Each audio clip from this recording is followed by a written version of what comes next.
আমাকে কি মাফ করা যায় না? তুমি তো আমাকে অনেক ভালোবাসতা, আমি যা বলতাম তাই করতা, তো এখন কি আমাকে মাফ করা যায় না?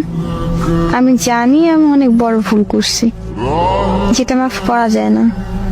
তাও প্লিজ আমাকে মাফ করে দাও, আরেকবার সুযোগ দাও।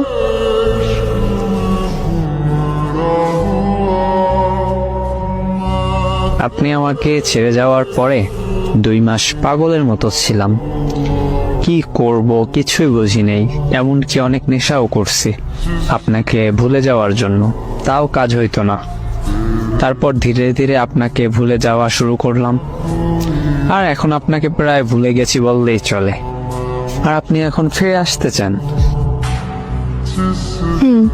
প্লিজ মাফ করে দাও।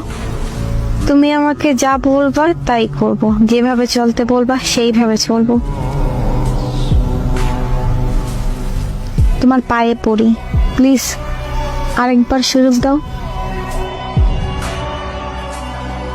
আমি নিজেকে অনেকটা শক্ত করে নিয়েছি।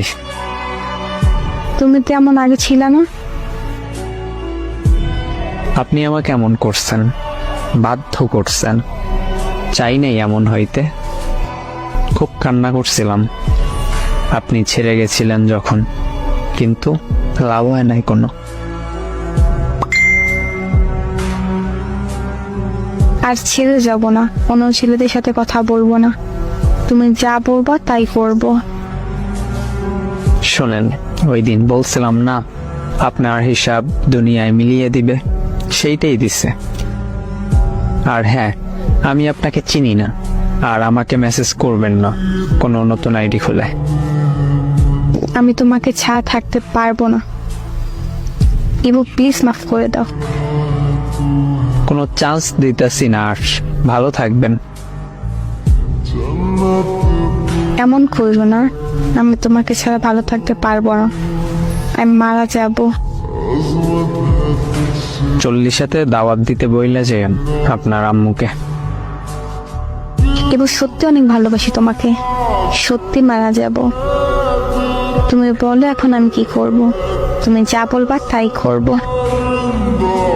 বলার কিছু নাই, আমি আপনাকে আর আপন করে নিতে পারবো না, সরি।